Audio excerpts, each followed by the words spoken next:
Welcome to the Utah Golf Association Year in Review show. I'm your host, Marquis McLean. Because we're unable to hold the annual UGA Awards dinner, we're coming to you from the ABC4 Utah studios and presenting a look back at a very challenging but competitive year of UGA championships. We hope you've enjoyed this week's videos of our 2020 award winners and state amateur champions. These video recaps are available to you online at uga.org and on all UGA social media platforms. Sports Director Wesley Ruff and some ABC4 News friends will review this year's UGA Championship. But first, here's UGA Executive Director Jacob Miller's welcome message and a message from outgoing President Dr. Kurt Bernheisel. My name is Jake Miller. I'm the Executive Director of the Utah Golf Association. Before we get into the review of our 2020 season, I just wanted to say a quick thank you to all the courses, golfers, and professionals out there that kept our facilities open and available through this pandemic. Golf has been a sanctuary for many of us during these trying times, and we thank all of those who did their part to keep golf open in Utah. 2020 certainly wasn't the year we hoped for or expected, but our champions that we're going to talk about in a moment didn't let that affect them on the golf course this year. We're honored to celebrate their accomplishments. Enjoy. I'm Dr. Kurt Bernheisel, the past president of the Utah Golf Association, and I wanted to kind of give a summary of 2020. What can you say about 2020? It's been a crazy, unusual, strange year. We've all had to make adjustments. We've all had many difficult times, and we still have some difficult times ahead. But we feel like the UGA had a very successful year. All of our events were successful, full. We had great participation. It was somewhat surprising to us that golf was so successful. It turned out to be what I call a sanctuary in the storm. It was a place people could go and safely play and be with their friends and family and not be as worried about catching COVID. I have now just finished my last year on the UGA board. It's been 9 years of fun and excitement. We have a great group of people, and I wanted to at this time thank some people. First off, I'd like to thank, as you probably know, the UGA is in a large part a volunteer organization. We have an amazing group of volunteers, including rules officials and starters at our events that give of their time, energy, and efforts to participate in these events, and it's a great group of people that do that. We also have one group that doesn't really get as much spotlight, but it's our ratings group led by former General Reese Nilsson, who runs it pretty much like the military, but he has a great group that goes out and rates 10 plus courses a year so that we can have accurate handicaps. And Reese will be soon retiring from that position, kind of fading out, and we owe him a large debt of gratitude. I'd also like to thank the UGA board, my fellow members. This is a volunteer organization that is 12 members strong, that spans from northern Utah to St. George, a great group of people. And at this time I'd like to encourage my successor, Stu Walls, who's been a very retired but successful former U.S. attorney prosecutor.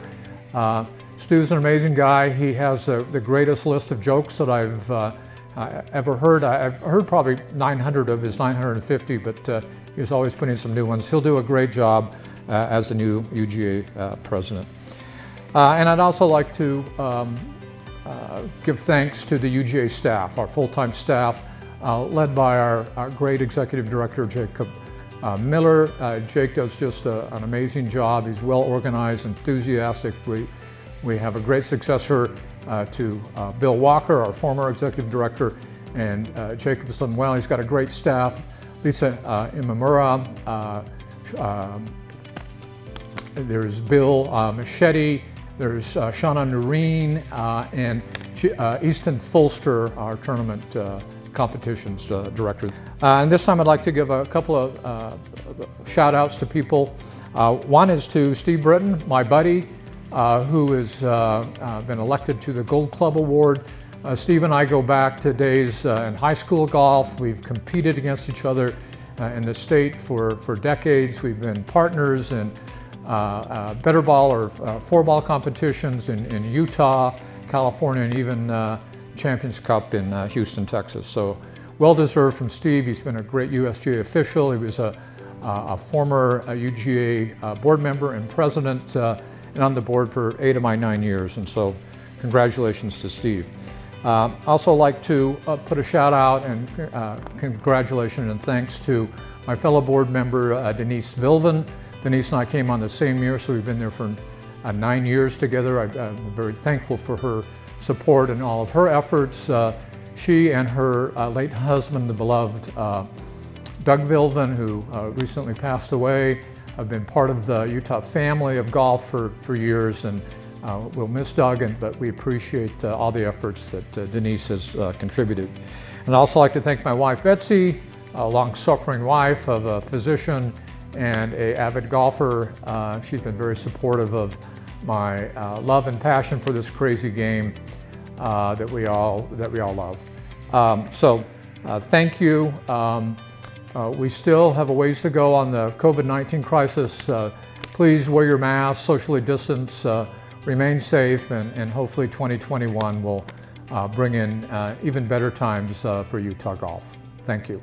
Thank you, gentlemen. Now let's talk some golf. Here's Wesley Ruff. The 2020 Utah golf season started with much enthusiasm last January with the launch of the UGA PPR events on the Dixie Swing in southern Utah.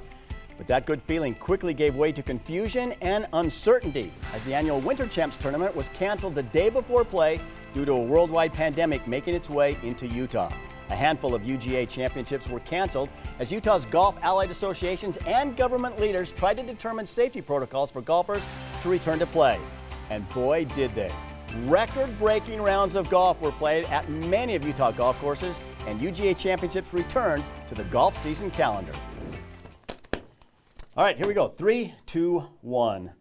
The 2020 Utah Four-Ball Championship produced a stronger field than ever before, mostly because University of Utah golfers were available to play with no collegiate events scheduled for them in September. Based on the State Am results earlier in the month, it seemed likely that some combination of Utah golfers would take the trophy at Hill Air Force Base's Hubbard Golf Course. Defending champions Ryan Brimley and David Jennings had other ideas, of course. Brimley especially delivered a remarkable performance as the Utah Golf Association veterans edged the Utes Colton Tanner and Blake Tomlinson 2-1. The scorecard credited Brimley with a 62 for the 17 holes of the final match. For multiple reasons, Craig Wilson will never forget the final round of the Senior Stroke Play Championship. Birdieing the last 4 holes to come from behind to win by 2 strokes would have been enough material for great memories. But having his daughter caddy for him for the first time made it even better. Wilson shot a total 8 under par 208 in the 54-hole event. Randy Danjanovich's closing 66 gave him second place at 210, and Kurt Siddons settled for third at 211. Michael Hacker won the Super Senior Stroke Play, finishing 8 strokes ahead of Steve Smith. Randy Stuman won the net title by 6 strokes over Brett Wiseman and former TV sportscaster Rod Zundel.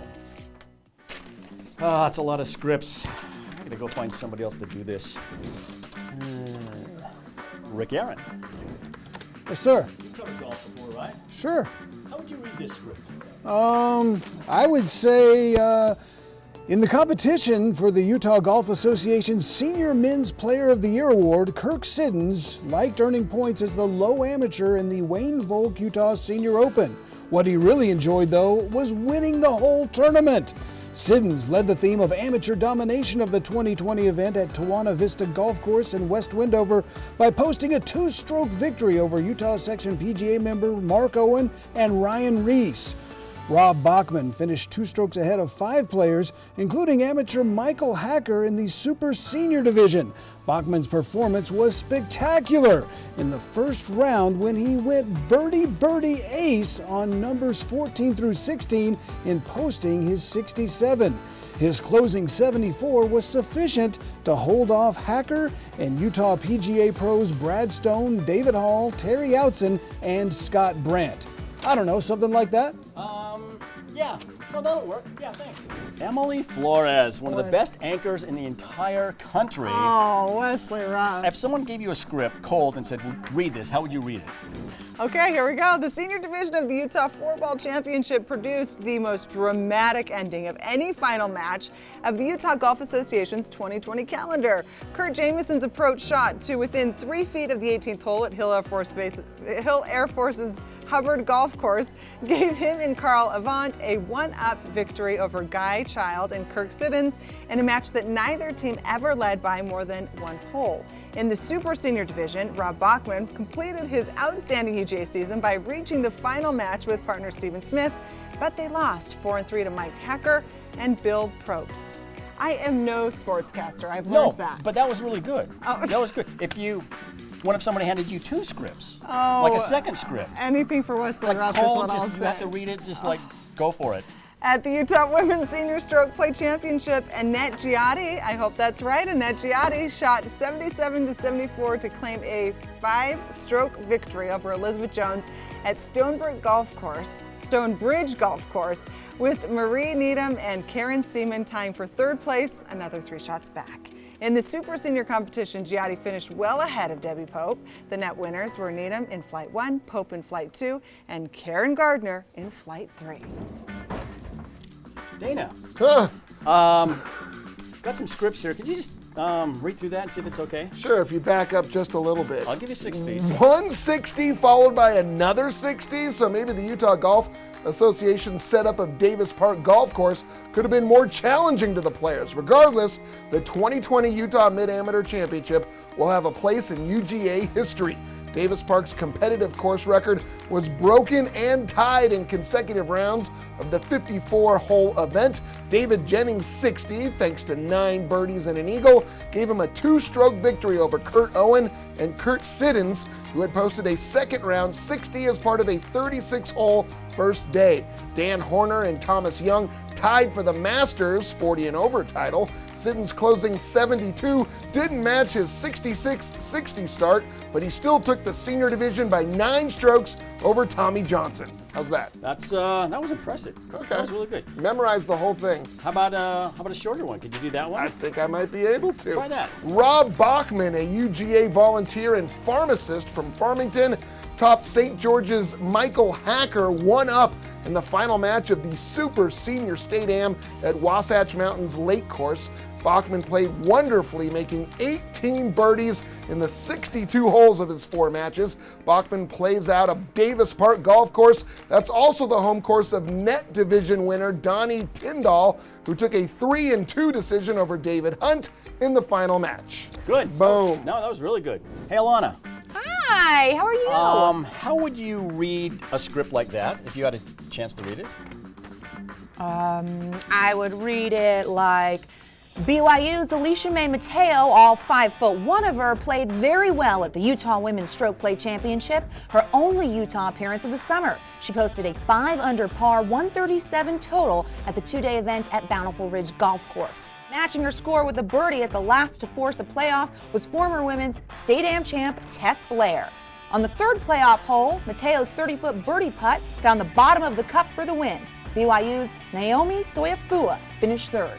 That's awesome. No, that's good. How would you read one standing up? I mean, if you were like... Well, I need to find my light. This under is weather? what I do. Okay, this is what I do. I'd find my green screen, I'd find my light, and I would say, Marie Needham never trailed in the final match of the Utah Seniors Women's State Amateur. Even so, the story of her victory in the event at Wasatch Mountains Lake Course in late August is all about comebacks. Needham's title at age 57 was a triumph in her return from neck surgery involving a rehab process that until recently kept her from even playing golf on consecutive days. Needham was disappointed to have bogeyed the par 5 number 17 versus Jones after being in perfect position for a close-out par. In one of Utah's best golf quotes of the year, though, the Draper resident described her outlook at that point as a conscious choice to stay happy, stay calm, and carry on. The strategy worked as Needham matched Jones' par on number 18 to earn the victory 1-up. Glenn Mills with that anchor voice. Could you do me a favor and just look over that script? Maybe read it. Just read it for the camera. Two-time Utah State Amateur champion John Wright closed out Chris Hermanson on the 16th green at Wasatch Mountain State Park's Lake Course, earning a 3-2 win. Wright had just turned 50 in early August, making him eligible for a few weeks before his first playing of the Utah Senior State Am. Wright made an eagle and 22 birdies in his 83 holes of the Match Play Championship, covering 5 wins. Boom goes the dynamite. Isn't that just like Wesley Rupp to get someone else to do his job? Thanks to the ABC4 News crew for pitching in. Thanks for joining us, and congratulations to this year's UGA champions. I'm Marquis McLean. Look for Wesley and I next season with the return of the Utah Golf Reround Show coming to you right in your email. And remember, just click play.